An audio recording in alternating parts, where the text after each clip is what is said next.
going on, everybody? It's your buddy, it's your pal Spaz Phoenix, the YWC reality chick, and you don't see my pretty sexy face ever, but also I've got a co-host tonight. Guapo, what's going on, buddy? Hola, Mr. Miguel, Senor Guapo is back again. That's right, and this time we're talking about AEW? Sort of, and New Japan. Kinda. Yep, and New Japan. It's kind of funny that if you do like AEW and New Japan, it's almost a phone number, because it's AEW and NJPW.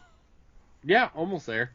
Anyways, I gotta start this off, now that I've already introduced my co-host, I'm going to remove him from the conversation for just a second. I'm going to send a little bit of love, a little bit of positive messaging out there to all the idiots on Twitter. Yes, I'm aware there are other things in the world going on right now other than wrestling, specifically with my friends in the States. As of today, I am aware of this. My Twitter is a wrestling Twitter. This channel is a wrestling channel. We are going to talk about wrestling here. Suck my fucking cock. Guapo, how are you doing? I am wonderful. Tired. But wonderful, because the world of wrestling is a little weird right now. However, the world of Guapo has gotten even weirder because I just started a new job. You know what evenings are again. I have a life. Yes. I was going to say, and theoretically, we might get more of you if the scheduling gods are finally on our side. Exactly. There we go.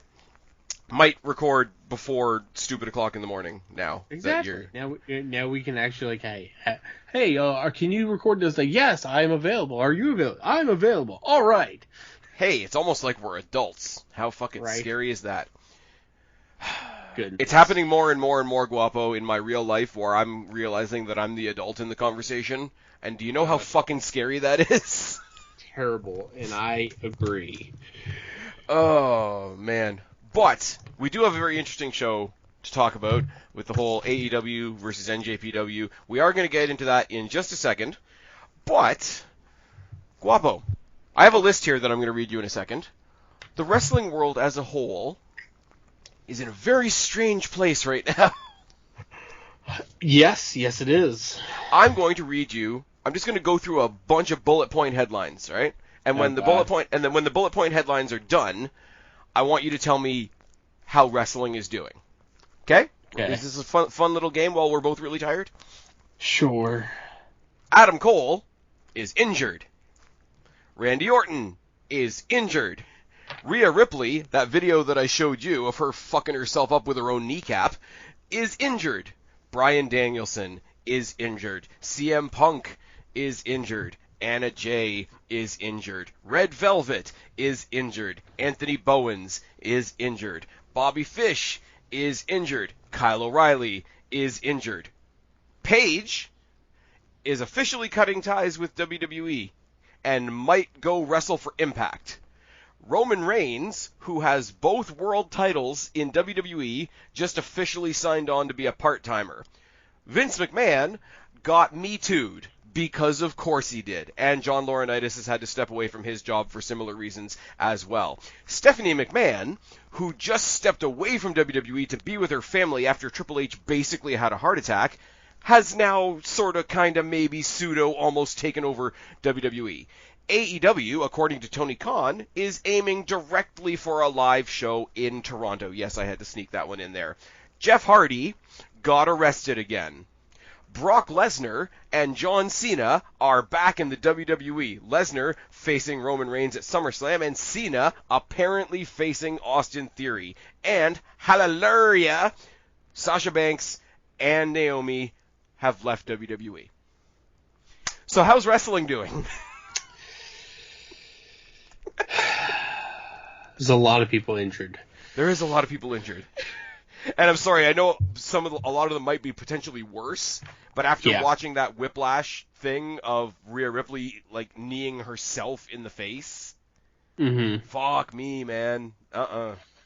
Yeah. And I mean, specifically, like, there's other people we're going to talk about later on as we get into the card, but this show feels like it's kind of been cursed by injuries. You're not wrong. There's a lot of shit going on. A lot of matches that were set to happen that are now not happening, or they've gotten changed drastically. Yeah, I mean, it is what it is. And I will say, on this card, for me, I Also, know a lot of people who can't be at the show due to other companies that people work for don't like each other. See, people tried to explain that to me. I'm not as familiar with that. Apparently, the Rey Fenix Andrade thing is happening on Rampage because neither one of them can be on a New Japan card. Yes, neither Ray, Pentagon, or Andrade can be on the show because AAA and CMLL are, so you know, they wrestle for AAA as well. So Okay. AAA and New Japan don't get along because New Japan dropped AAA to use CMLL, which is another big company in Mexico. Well, that's really unfortunate. Yeah. So, but that was because like the one of the owners in New Japan and the owner of AAA like got into it like years ago. But Oh, so it's almost like old family drama in the wrestling context. yeah, something like that. That's really unfortunate because they got bumped to what's it called, Rampage tonight. And I'm sorry, there's a huge problem with Rampage right now that we should probably address in a separate podcast. Where even when Rampage is good, I find it really hard to care. Right. Like even when it's good, like sometimes if there's anything really worth seeing, it's been spoiled.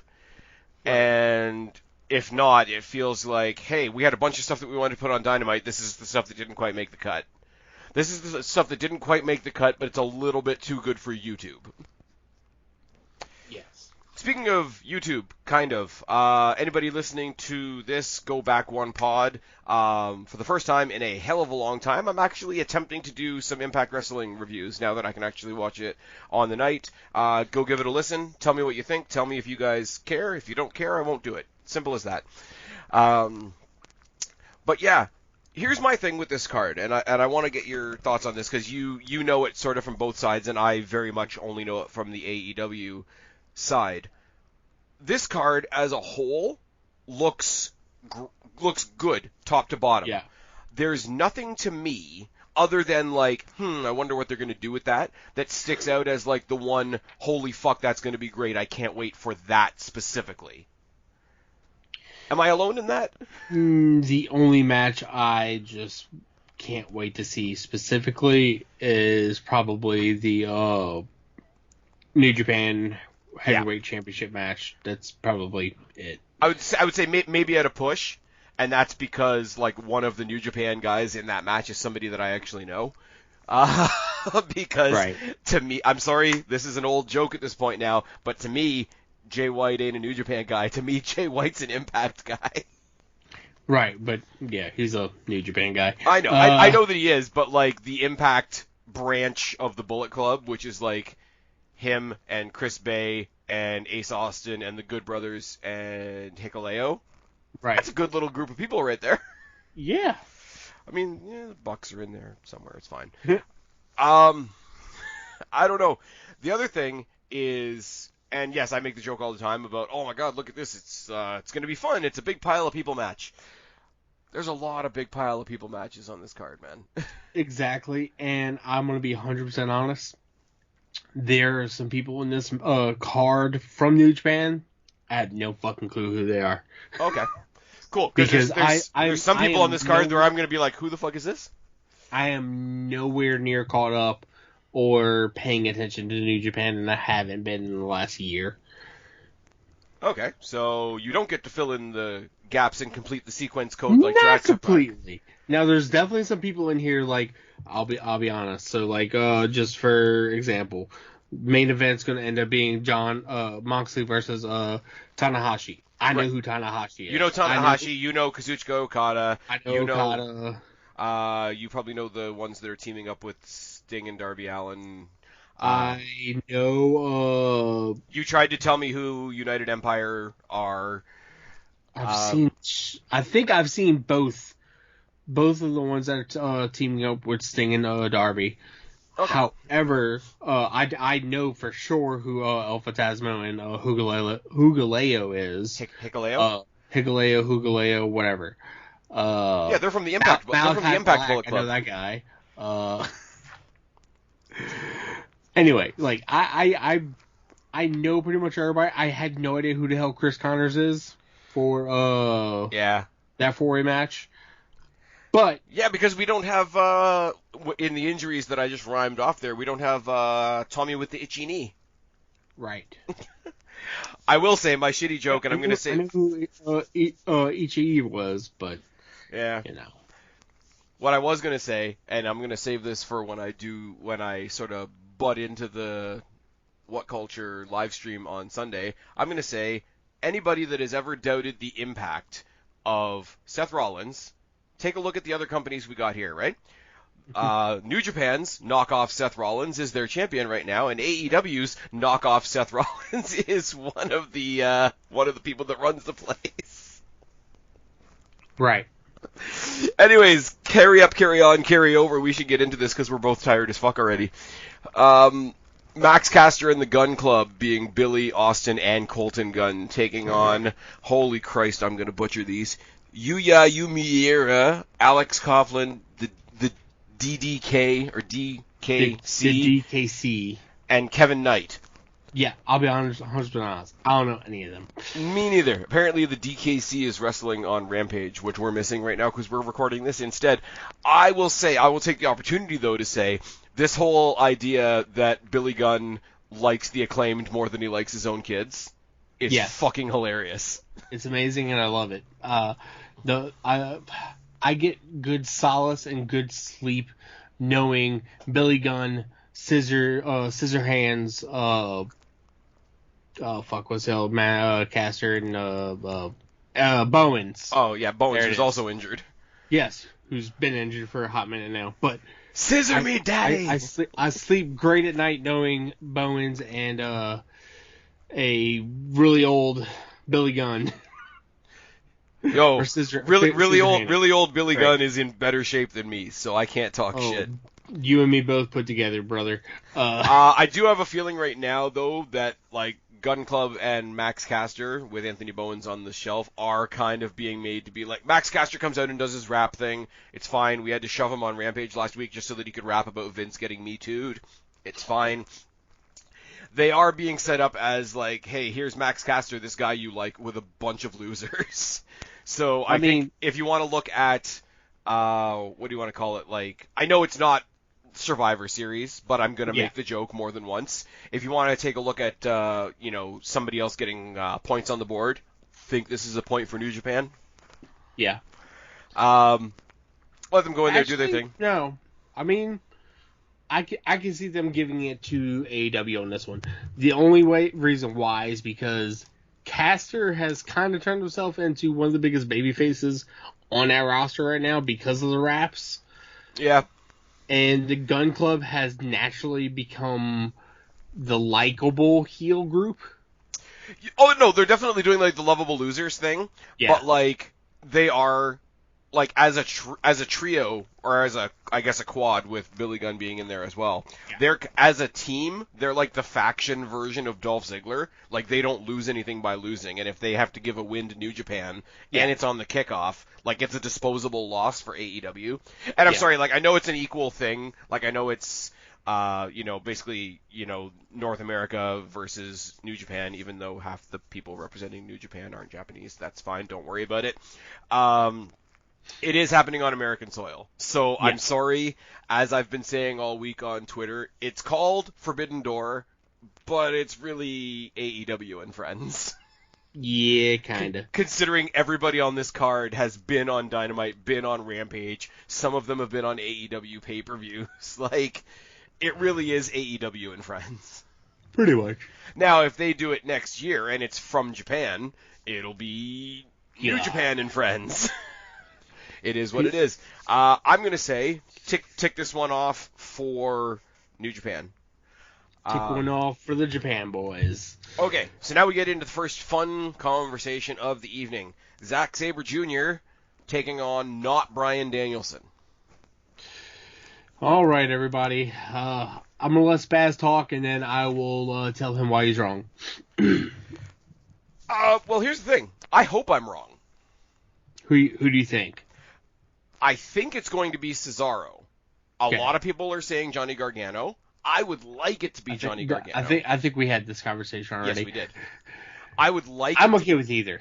I would like it to be Johnny Gargano, but here's the thing. Yeah. It's not just who's facing Zack Sabre Jr. on the pay-per-view. It's not just who's replacing Bryan Danielson for a night. It has to fill three things. We know this person's going to face Zack Sabre Jr. We know this person is stepping into Blood and Guts, and we know this person is the newest member of the Blackpool Combat Club. Now, even though I would rather it be Gargano, especially because I haven't seen a Zack Sabre Jr. match before, and Gargano is awesome for that. Oh, wait. Nope. You watched the whatchamacallit, didn't you? The Cruiserweight Classic? Oh, is he in that? Yes. Okay, well then I didn't see him wrestling knowing that it was this huge Zack Sabre Jr. name that he is. Put it that way. Like, if I saw Ricochet in his early years when he was under a mask and he was Prince Puma or whatever and didn't know who it was, I'm still going to say I hadn't really seen Ricochet, like, going into it knowing that it was Ricochet, if that makes sense. Okay, gotcha. So, yeah, as much as I would love the next surprise in AEW to be Johnny Gargano, because I think that would be great, because I think tailing on along with that is eventually you get Candice LeRae as well, and I think that's great. I think everything about this situation says Cesaro. Okay. Now, I mean, I agree. let's have a little bit more fun with this. Mm-hmm. Because one name that's been tossed around is somebody that is already associated with AEW/ROH, but hasn't really been used since Battle of the Belts. That's Jonathan Gresham. Gresham, I've got very quickly gotten an appreciation for the brief time that he spent in Impact while ROH was on sabbatical. I like watching him. I don't know how he would go up against Zack Sabre Jr. because I've never seen Zack Sabre Jr. knowing that it was Zack Sabre Jr. And I don't know what he would be like in a hardcore situation. But that's another name that's been battered around. You know what I would really like, just because it would wind up people like Mr. Sidgwick over there on the social medias and on the what cultures. Mm-hmm. What if it was the fucking Fiend? All right, listen, you flat fuck. The flat fuck is great. That's Andy Murray, though. Whatever. I mean, King of the Might. Whatever bullshit. We so blatantly rip off all the ones on there that are good, which is everybody but Michael Sidgwick. It's fine.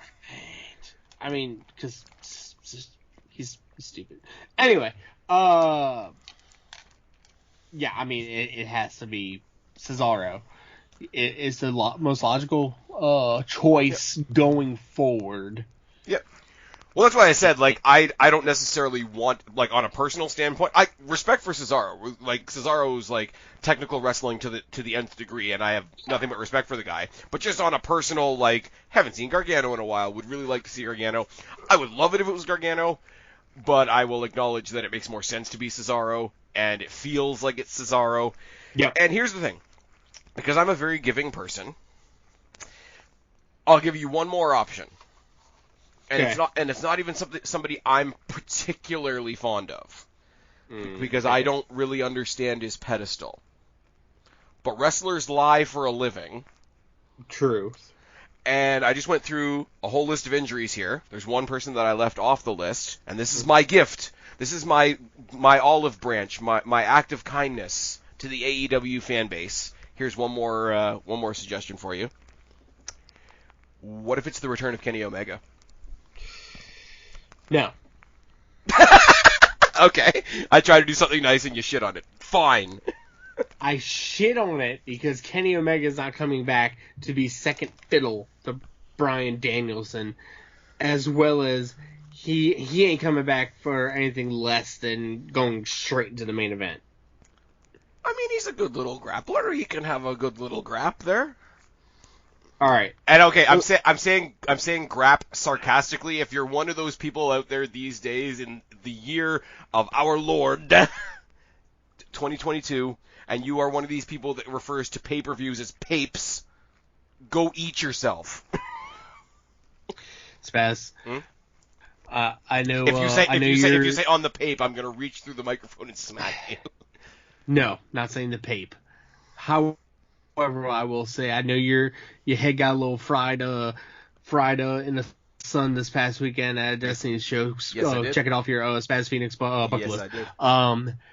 I saw good lucha things though. So I'm gonna yes, you did. I'm gonna let the Kenny Omega possibly being the replacement for Brian slide, but I mean, he's a good little second choice. He's a good little B+ player. The only other option I can see is Brian comes out and says, "Guess what? I'm cleared. It's me. I chose myself." If it was him though, they would have used that match to market the pay-per-view. No, I don't. No, they do this because they do that because they're leaving it up until last minute. Actually, you know what I just thought of? Huh. Is because they threw in this. Okay, here's the other. Oh, I meant to get your opinion on this as well. Considering Bryan Danielson is not in the match, as we know of right now, why was it necessary to throw in that little extra story bit that Jericho apparently paid Zack Sabre Jr. to challenge Bryan Danielson? Did that make any sense to you? Somebody to take him out before Blood and Guts. I do, but no. If they were having the match, that would make sense. But like in the same speech where you came out to say it's not going to be me, at that point it's not worth putting in, right? But maybe they didn't have Sabre Zack fully secure until late. Okay, but here's my thing though. If Zack Sabre Jr. is supposedly a hired gun for Chris Jericho, there is somebody who is conspicuous by their absence on this card, a big name in AEW, who's making a few waves for Mr. Tony Khan and doesn't exactly get along with Chris Jericho anymore. Mm-hmm. What about Zack Sabre Jr. versus MJF? Nah. I do think he comes out at some point in this show to fuck up the show, with the whole idea being that like, AEW, Tony, you guys thought you were going to put on this great show tonight. Well, fuck you. I'm going to do this. Because remember, he said that on the episode of Dynamite where they had all like the TV execs there and he cut the fucking Mark promo. So it would be a big thing, kayfabe-wise, for him to come in at some point and try to ruin this show for Tony Khan. I don't think that's going to necessarily happen, but it would be cool if it did. Mm-hmm. So we either begrudgingly or not begrudgingly, we think it's going to be Cesaro, and who wins? Cesaro. Okay. So I'm going to put a scrap of paper here now. NJPW AEW. So yeah. So one for AEW, one for New Japan so far. Now this is going to get more complicated when we get into the mixed teams, which we're going to talk about next. The Bullet Club, I say that in tight air quotes, El Fantasma, Hikuleo, and the Young Bucks taking on the Dudes with Attitude. Darby Allin, Sting, Shingo Tamagotchi, and Hiromu Takahashi. Or as somebody said on the news today, Stingo. Stingo-san. I'm going to leave it out there like that. I've seen El Fantasmo all of once. I like Hikuleo as a heavy. The Young Bucks don't bug me nearly as much as they used to. Mm-hmm. Sting is old. Darby Allin's awesome. And I don't know the other two. And because both have both on both sides, it's a neutral match, I guess. It is a neutral match, so we're not going to continue this in the scorecard, so to speak. Going to be a spot fest, most probably. It's going to be great to see Sting no-sell something from Hikuleo. Bullet Club? I was going to say it does make more sense because they are an actual existing faction, even though they're as far as I can tell, they're two very different branches. It's like the AEW Bullet Club teaming up with the Impact Bullet Club. I'm going to keep saying that. I don't care. Sting just came back and crippled the Red Dragon, which was fine. I love the fact that he hit him in the dick with the bat and then kicked the bat. Yes. That was fucking great. Yeah, I'm going to say Bullet Club on this one. I don't know. What should I know about Shingo and Hiromu? Good. I'm going to say this right now. I'm going to shit on myself. Anybody that wants to come at me for mispronouncing names of people that maybe potentially I've never heard of can also go suck a dick along with the people on Twitter. So Shingo, I don't know a lot about. I have seen Hiromu Takahashi a couple times. Okay. Both good wrestlers. So. Sort of like Young Bucks-ish or different style? Very flary and everything, so yeah. Flamboyant? Yes. Okay. Flamboyant. Okay. So now we have what I believe to be, yes, just looking up and down the card, the only all AEW match. So again, this one's not going to go on the scorecard. For the AEW Women's Championship, Thunder Rosa versus Toni Storm. Now, this is very interesting from the perspective of Thunder Rosa's really not happy with AEW right now. Thunder Rosa? Yeah. Well, yeah, because she wanted to, what was it? She wanted to do she was doing some kind of fundraiser for the victims of the Uvalde school shooting. Not going to touch on that either, but just Thunder Rosa being an awesome person trying to do an awesome thing. And apparently that was supposed to be pushed on the show the following week, and then she wasn't even on the show, which is kind of unfortunate and kind of a really realistic reason to be upset. Right. But Toni Storm's just finding her stride, and I think them wanting to strike while the iron's hot with her and their potential issues with Thunder Rosa right now, I think it could be. I mean, storyline-wise, they'll pull it off like it's a shocker, like it's a big, like it's a big Toni Storm moment, and it would be because Toni gets more out of beating Thunder Rosa than Thunder Rosa would out of beating Toni. Correct. And I don't think Thunder Rosa loses anything by losing the match because she can always come back. Yes. I will say this third iteration of the AEW Women's Championship is a fucking gorgeous belt. Yes, I agree. Thank God they made it bigger.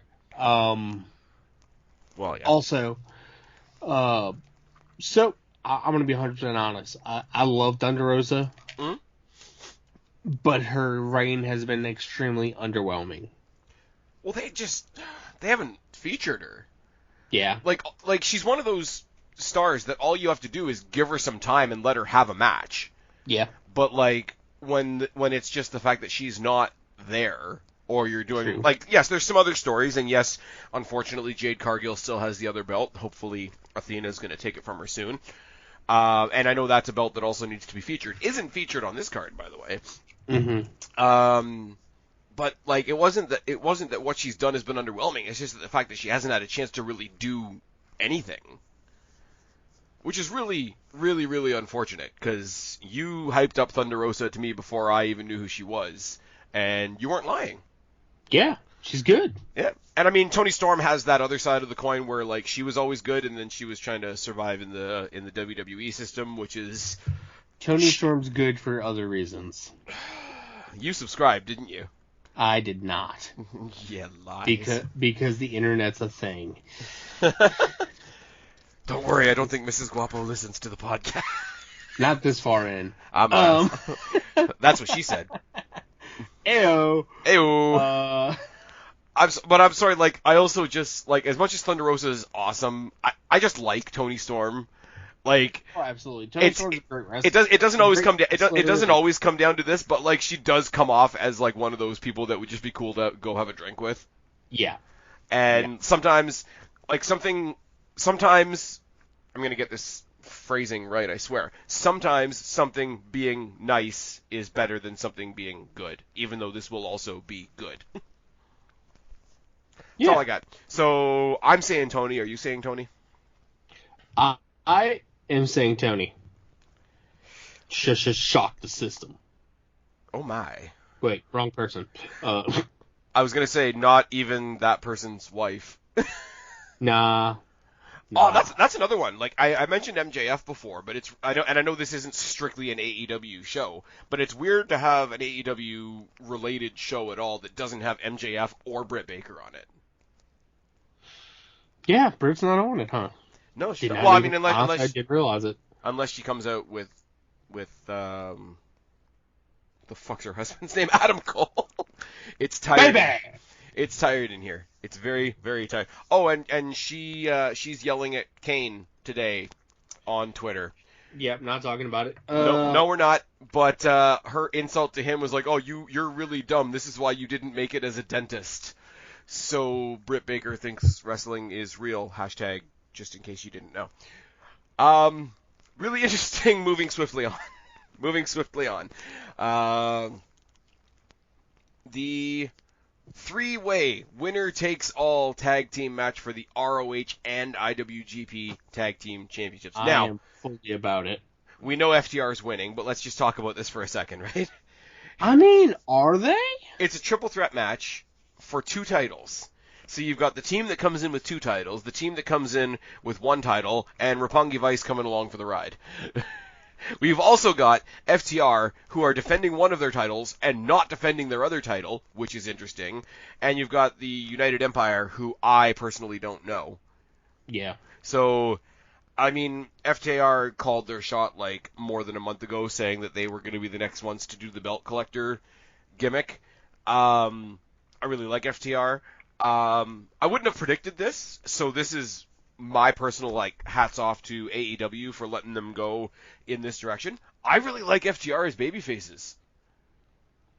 I really do. I really do. Because, I mean, Revival were great heels in NXT. They were even good heels on the main roster for a little bit. They were good heels when they came into AEW. And they've just sort of, like, they got rid of Tully Blanchard. And they just sort of... It's almost like they showed up to work one day and decided to be good guys. Like, I know that there was more to it than that. You're not wrong. But it's not like, but I don't say that like we would say it with the Big Show back in the day. Oh, he's face today. Oh, he's heel tomorrow. Like, it feels like everybody already liked them. They came in, they decided to be faces one day, and everybody just sort of shrugged and went, okay. Right. What can you tell me about Great O'Khan and Jeff Cobb? I know Jeff Cobb. I don't know O'Khan at all. Okay, then. To be honest. I've seen Jeff Cobb in, what was that, shitty AAA promotion that they tried to do, Lucha Underground. I'm sorry.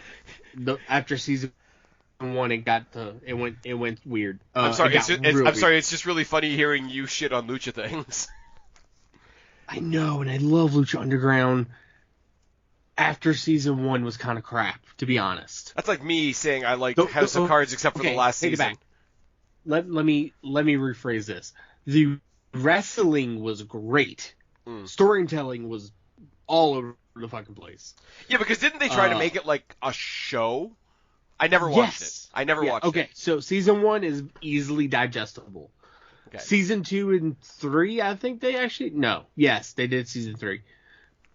It's all over the place. Like, literally shit changes every damn episode. So it got way too much to try to keep up with. So all I did was simply just wait for some random person to say, watch these matches. And I'm like, okay. And that's what I did. Jeff Cobb, awesome. Great wrestler.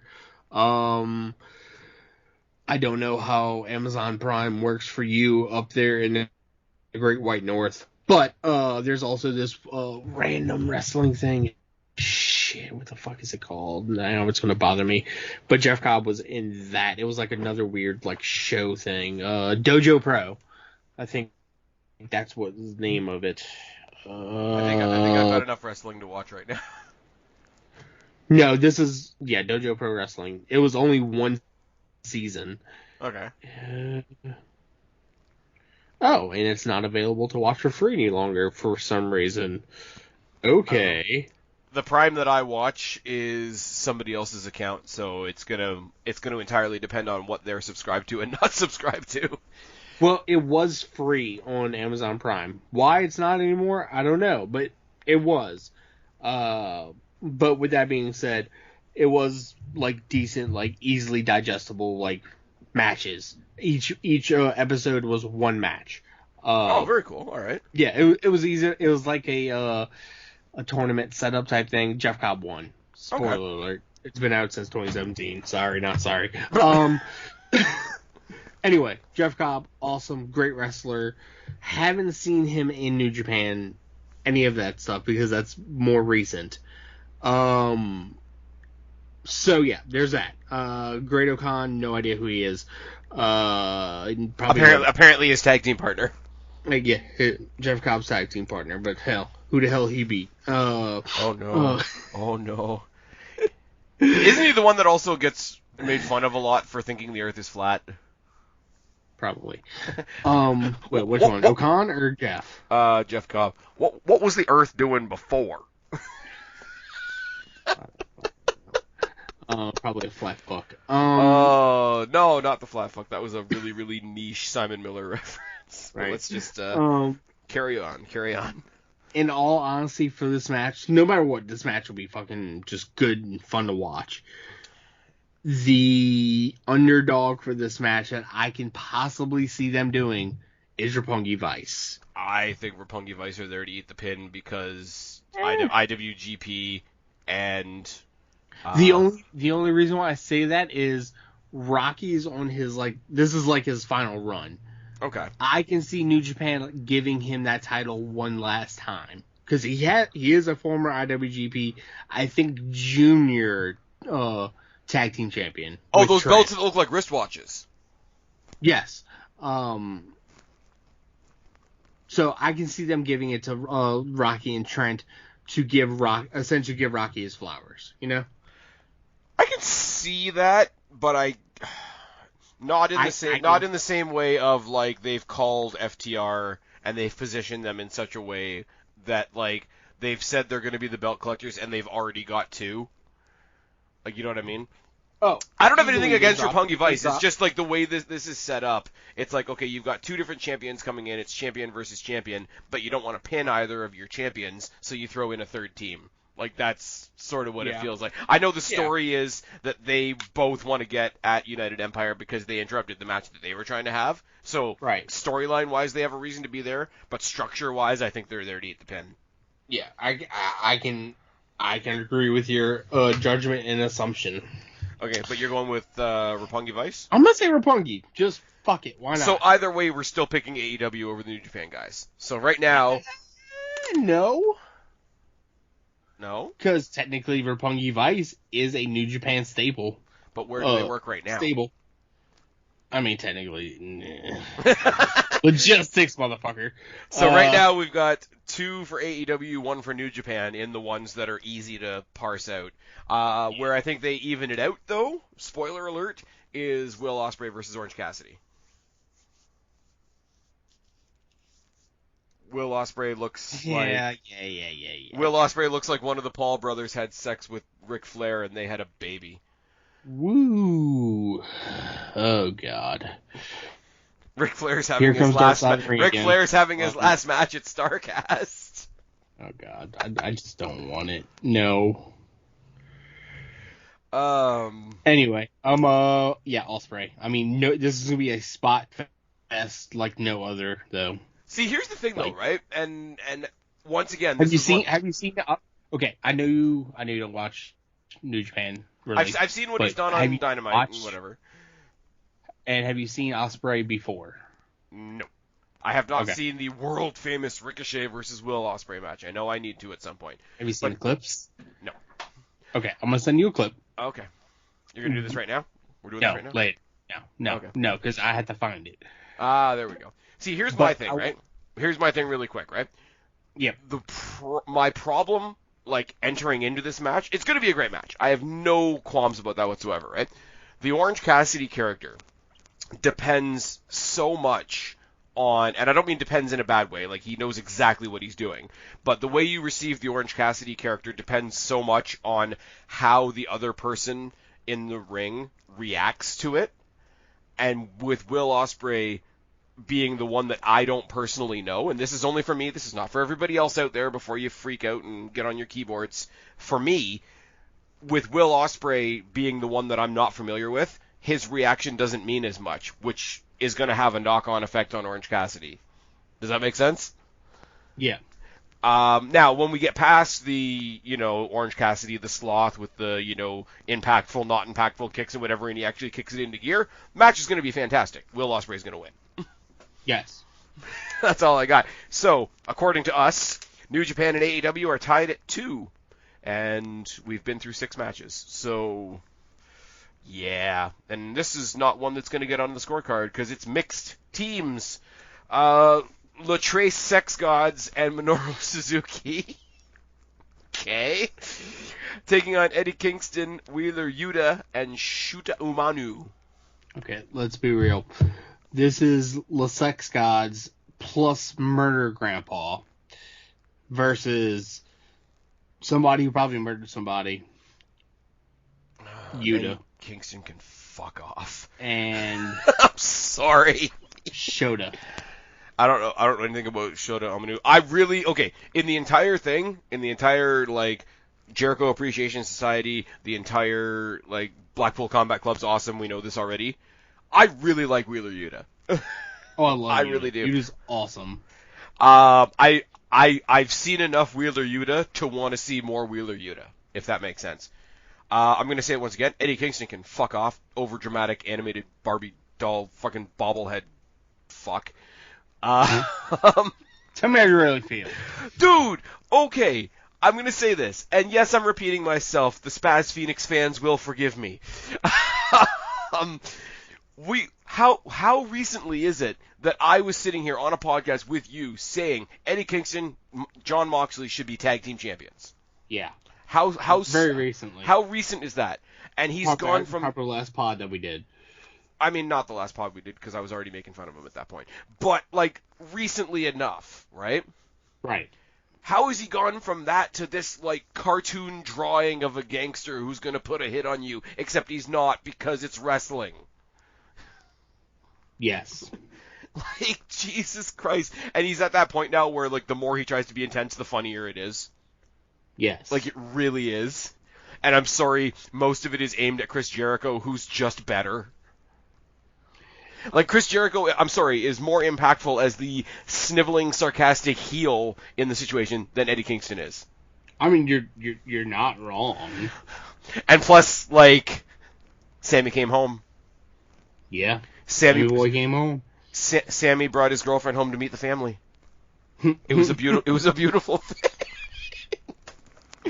God. I don't know, Sammy went off and did his own thing, and everybody hated Sammy because him and Tay Conti are living their best life, and the people on the other side of the keyboards don't have lives and have Cheetos stuck in their neckbeards. It's fine. They're as Sammy and Tay will say, big mad. They're big mad. They're big mad. Big mad. Living the good life. I don't know. They're hopping on the good foot and doing the bad thing. But Sammy Guevara, they're hopping on something for sure. They made Dan Lambert kiss that belt after they, Can't say I wouldn't have done the same. What? Kiss the belt with Sammy's juices on it? Well, no. I will say, out of that whole mess, we came out of that with Scorpio Sky now carrying the TNT Championship, and I'm happy for that guy. Absolutely. I mean, Ethan Page needs to get his flowers too. Oh yes, I agree. I kind of don't like the fact that we don't have Scorpio Sky on this card.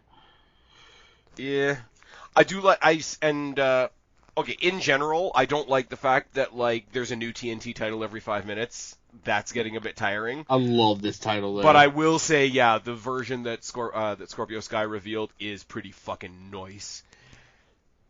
It is pretty fucking nice. I want to see a comedy trio, though, just because of how intense they are. I want to see a comedy trio consisting of 2.0 and Ethan Page. Oh, absolutely. Hey, the Canadian boys gotta represent. They gotta represent. I don't know. I want Latrace Sex Gods, and Minoru Suzuki to win, but I think that's what will happen because then it leads into letting Blood and Guts be the Blackpool Combat Club winning. I think for one night you recruit Minoru Suzuki to the Jericho Appreciation Society, and they somehow get him in the Blood and Guts match. Oh, God, you really want to see somebody die. I would just get rid of Kingston. Like, fuck off. Like God. fuck off. Off is the general direction in which I wish you'd fuck. We have enough people injured right now. Oh, good lord. But then again, they're just he keeps signing people, so never mind. Somebody said, "Oh, tonight's going to be the night that Mercedes Banks debuts in AEW." I'm like, "Why? You want to injure a whole other roster? That's not cool, man." Also, if you no. Okay, first off, Sasha will not show up in AEW anytime soon because if she's released, she has a 90-day no-compete. So the earliest you'll see her right now would be maybe Full Gear. I just no. No. I mean, No. as long as we don't get Nia, I'm okay. Nia Jax? Yeah. I'm sorry. At this point, not on a wrestling ability level, but on a much more personal, like she can fuck off level, I'd rather Nia Jax show up in AEW than Sasha Banks. Okay, put it this way: Nia Jax has injured people. She hasn't ended any careers. You're not wrong. There we go. And I mean, Seth Rollins rearranged John Cena's face quite nicely a couple years ago, and he's still doing pretty good. I mean, he also almost murdered Sting, but you know. Yeah, well, it is what it is.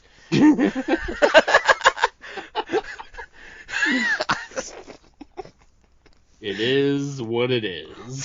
Sting done been old for a while now. Okay. We haven't had a chance to talk about this yet. Oh, God. I'm afraid. Guapo, I want all of your in-depth Guapo thoughts on the brand new, inaugural AEW All-Atlantic Champion. Yes, the All-Atlantic Championship, where half of them touch the Pacific Ocean and not the Atlantic Ocean. I'm just saying the All-Atlantic Championship that's definitely not the AEW Trios Championship. I laughed, dude. I laughed as soon as they said we've got a new title to fight for, and then they cut to the video package, and as soon as they say AEW proudly introduces the All-Atlantic, I cackled way louder than an adult should at my television. Because it was the Daniel Bryan 19 seconds thing. Like, it was like, okay, nothing about this is good, but the reaction to this is going to be money. There's so much better they could have done. Like, fucking trios championships like everybody fucking wants. I mean, women's tag team titles and just put them on Athena and Chris Statlander? Trios, men's trios. That's what I want. Nobody wants women. So, sorry. I just can't. It's terrible. I'm sorry. It's bad. It's a beautiful belt. Oh, the belt's gorgeous. And the match is going to be good. Well, 3/4 of the match is going to be good. Majority of the match is going to be good. I mean, it would be good, and we're not making fun here. Sucks what happened to Tomohiro Ishii after qualifying for this match. Oh yeah, I mean, I freaking love Ishii. Because what I was going to say is, and to show that I am unbiased, I don't like Michael Sidgwick, but he does make a good point about this match. The difference is, he thinks it's a good thing and I think it's a bad thing, so he's still wrong. This is 2 matches. Mm-hmm. This is another round of House of Black and Death Triangle, which I'm all the way here for, and would have been 2 Bulls in Miro and Tomohiro Ishii, which I'm also very in for. I just don't need them happening at the same time. Mm-hmm. Now, Clark Connors, I know nothing about, so...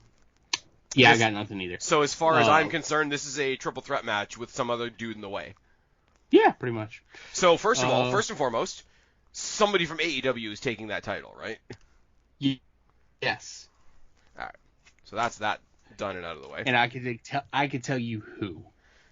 It's gonna be Miro, isn't it? The Redeemer. Yo, it's weird, man. My God, my gold, and my gorgeous. Oh, that's what we get. We don't have Adam Cole. We get CJ. We get CJ Perry. Yes. Or just to piss them off, because technically they wouldn't own it if they introduce her as Lana Perry. Technically they don't own him, but it's gonna be CJ. They're not gonna make her. Well, look at Christian Cage, right? Yeah. If it's Lana Perry, Christian Cage. Well, Christian Cage was already established. It's true, but it was still, he left WWE and went to Impact, or to TNA, I should say. Okay. I mean, totally separate note for a second, considering it's not on this card at all. The Christian turn on Jungle Boy. Oh. We all knew it was happening. We all knew it was happening, but it was good. And that promo. Yeah. By the way, I'm gonna fuck God. you. By the way, I'm gonna fuck your mom because your dad's dead. Like, Jesus Christ. I saw the promo going that way, but also part of me was like, he's not gonna go there, right? Holy fuck, he went there. Yeah. Just, God, Christian, I understand you're a heel, but God, there's a certain level of being a dick, and that's what I didn't predict is that he's gonna try and manipulate Luchasaurus to his side. That could be a really cool story. Yeah. Because we said a while ago, remember when they did the whole like 4 pillars thing? Like, yeah, Jungle Boy's one of the 4 pillars, but how do you break up that tag team without turning one of them heel? Well, you don't. You just have one of them be manipulated by Christian. That could be, and because he's not exactly a young guy, he could be the guy, you know, holding the chain on the monster, so to speak, and letting Luchasaurus do all the work for him. That could be a really cool story. That part of, we all knew he was going to turn. Like, we knew that was happening. Yeah. But the whole thing of him trying to manipulate Luchasaurus for a while now. To see him trying to manipulate Luchasaurus, I didn't call that. That was really good, and the promo was really good. And it's kind of sort of sad that that cool thing happened in the middle of this build to this show. It does sort of have the Survivor Series problem. I'm sorry.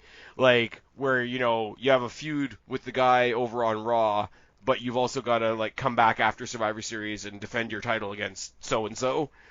It does have a little bit of that. Not as bad as WWE, but with stuff like this, like the way that they're trying to build the matches for this card, but also blood and guts 4 days later.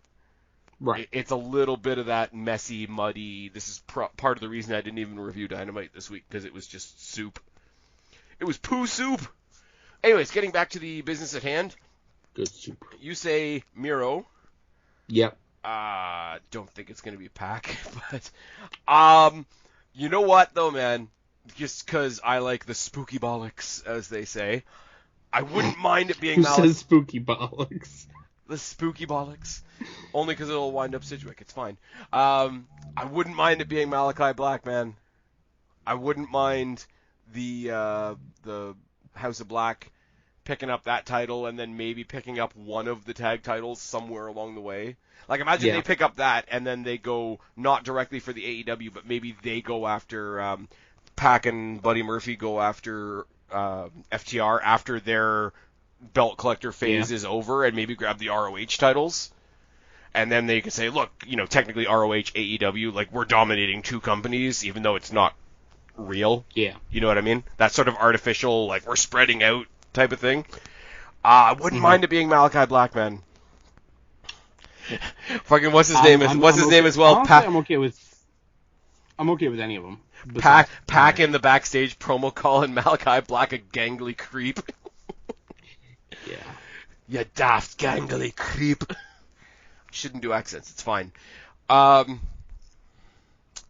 Okay, so I'm going to turn this around a little bit because what's going to be the main event, I don't think should be the main event. So we're going to talk about that one, or we're going to talk about what's going to be the main event first, and then leave what I think should be the main event till second. So we're going to talk about Jon Moxley versus Hiroshi Tanahashi for the interim NXT interim AEW world title. You know what? NXT used to be good.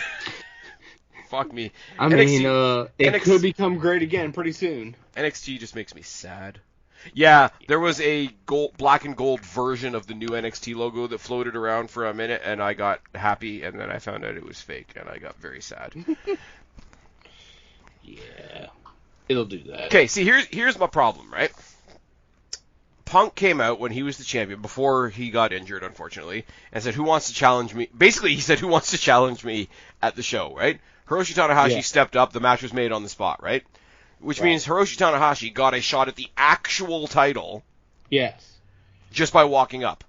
Yes. Why did he then need to go and qualify for the interim title? Because this is, I'm sorry, like, I know AEW's done this a lot. An interim title is basically a number one contenders match. Yeah, pretty much. I know they want to have something shiny on the night and whatever, but...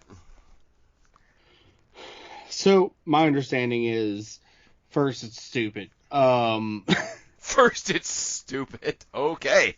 My understanding is that they're doing the interim title because they don't want Punk to drop the actual title. Oh no, I don't have a problem with that. I don't have a problem with that. Okay, no, okay, then this is where we're going to differ, right? But I don't think it makes sense that you have to, like, whoever he fought in New Japan, I'm not familiar, but apparently, where's the friggin' thing? Apparently, he took on Hiroki Goto at the Dominion show. I don't know what any of that means. Mm-hmm. But that was a number one contenders match for this match. Why do you have to qualify for an interim title when you didn't have to qualify for the actual title? Reasons, right? Now, there is a thing in wrestling, and even Vince McMahon has said it, and even other promoters have said it as well, but this is one of those things that, even though Vince has also said it, people will still actually agree with it. You shouldn't promise something, or you shouldn't put something in the fans' heads that they're not going to be able to deliver, right? So you got to imagine at some point, AEW wants to deliver on the promise of CM Punk versus Hiroshi Tanahashi. Yes. So and this is going to link very quickly with the other match we're about to talk about, right? There is something to be said for an outsider holding the interim title, because A, it's not the real title. You can still have CM Punk saying he's the real champion, rah. But, have him pop up on the New Japan shows with a title belt that technically says AEW on it. The other thing we forgot to mention with the Orange Cassidy-Will Ospreay match is that it's for the IWGP United States Heavyweight Championship, but Will Ospreay is going to win, so that's fine. Yeah. So there is something to be said that they're not really losing a title if they put it on Hiroshi Tanahashi, because it's only the interim title. Punk will still be there at the forefront with the title, making his comeback, and it might get them a little bit of exposure overseas. Then you can also turn around and say, hey, look, here's Hiroshi Tanahashi carrying our belt, and you feature a little bit of New Japan programming on Dynamite, or you show some highlights or a clip thing or whatever. You can use it as a continual, like, mutual advertising thing going forward. But also, I don't know who the fuck Hiroshi Tanahashi is, and the matchup for the undisputed AEW championship between CM Punk versus Jon Moxley is fucking tasty. Yes. There's very interesting possibilities. Like I said, I'm going to get repetitive here. There's very interesting possibilities on one side. There's a very tasty fucking match on the other side. Yes. It's a weird story, too, because Jon Moxley's now been, like, all the machismo is on 10 now because of the whole Blackpool Combat Club thing. We know that when Moxley left to deal with his personal stuff, CM Punk was the one on Dynamite putting him over, showing him support and all that sort of thing. So right. You can build up that, like, mutual respect, but also we're going to kick each other's heads off type of story. Yeah. I don't know, man. I think they give it to John. I'm going to say Mox. But not at all surprised if they try to go with sort of a unique cross-promotional opportunity with that in the meantime. Because like I say, and I'm going to say it one more time, because it's an interim title, you can still have CM Punk show up on TV with the actual title, reminding you that, hey, the real title is here at home, the other title is over there. So you kind of get to cheat it a little bit. And CM Punk is there on Dynamite reminding you that, hey, this is going to happen sooner or later.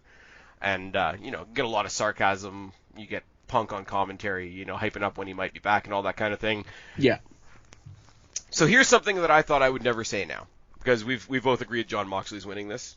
Yes. Okay, so right now, AEW is at 4, according to how we've parsed this all out, and New Japan's only at 2. If you had told me, in the year of our Lord, 2022, that my most anticipated match on an upcoming pay-per-view card would be for the New Japan World Championship, I would have laughed at you. So we have Hangman Adam Page, for reasons. Yes. Adam Cole, Bebe. The Bullet Club's knockoff Seth Rollins in Jay White. And the dude that showed up on Wednesday that kind of looked like a Karen. When the coin dropped and Sidgwick filled his pants. In all honesty, this match is gonna be fucking great. I don't know a fucking thing about Kazuchika Okada. I really don't. I've heard enough from people that I actually respect. Thank you. Well, you as well. I'm an asshole. It's fine. Oh, yeah, you're not my type. Sorry. But here's the thing. Here's the thing.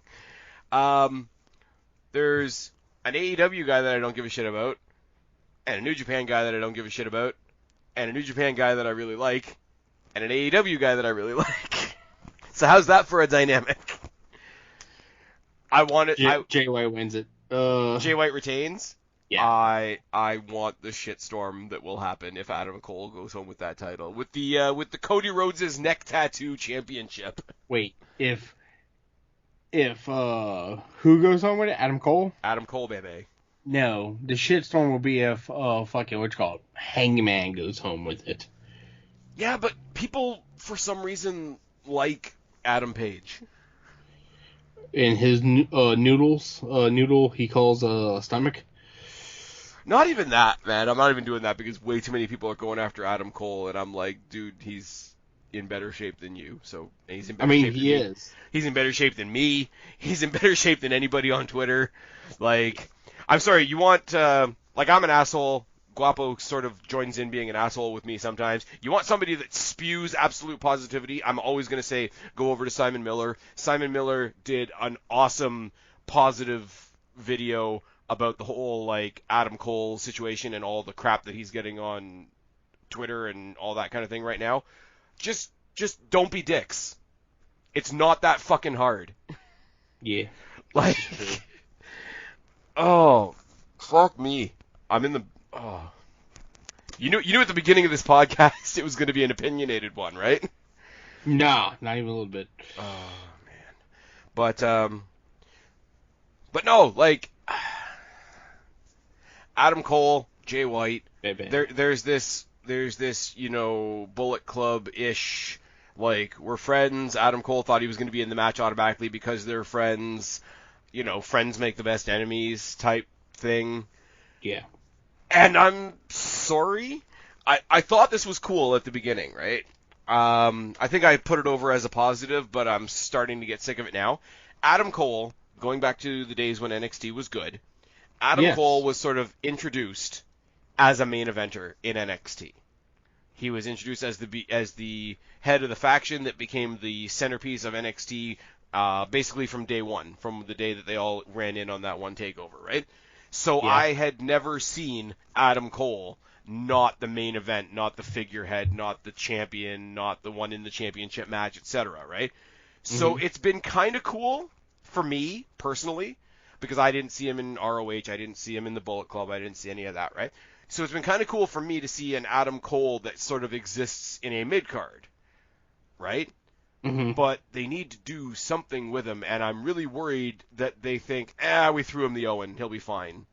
Like, that ain't it. Like, that was really cool. Him and Britt winning the respective Owen Hart tournaments was an awesome moment. Martha Hart going out there and talking and then talking some more was great. No, I'm taking the piss, right? But like, no, that was kind of cool. That was, like, again, something can be nice as well as being good. Like, and that was nice and good. And you can tell, like, even though they're both heels, like, they were genuinely in the moment. Like, they were genuinely happy, genuinely proud to be in that and all that sort of thing. But that's sort of out of character. Like, you can't use, hey, look at this nice thing I got in your heel character on the week-to-week show.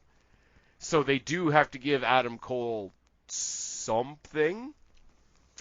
And if it's sort of a mini crossover feud with Jay White, like, because when's the next, maybe you know, maybe you don't, when's the next New Japan show? That I don't know.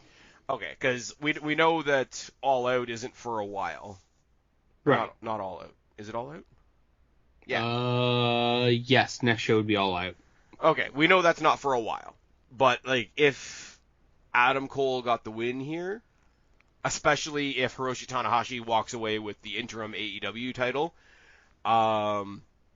you could have Adam Cole, A, having a rivalry with Jay White, B, representing AEW in New Japan potentially, and C, he could start a little bit of a feud where it's like, hey, look, Jon Moxley lost AEW's main title. Here, I had to go save us and take something back from the other side. So there you've got Adam Cole represented across both companies. You've got a feud for him and Jay White, which probably helps both companies, and you've got a feud with Jon Moxley when he comes back. Yeah. I think there's way too many fun options there. And I don't care about Hangman Page. Right. I don't. And the fact that everybody can, like, whenever I say, why should I give a shit about Hangman Page? Well, he had that great story with Kenny Omega that was like the tentpole of the company. Okay, here's the story. They were a tag team for a while. They were a tag team champion for a while. They split up. They had a nice, messy divorce. It was fine. They had a match. He lost. He went and got pissed drunk with his friends for a while, knocked up his wife, came back. They had another match. He won. That's the story. Yeah. I'm sorry. Like, am I wrong here? Like, Guapo, you're way more unbiased than I am. Am I wrong here? No. I mean, no, you're not. Like, I'm sorry, CM Punk and MJF was a better story than Kenny Omega and Adam Page.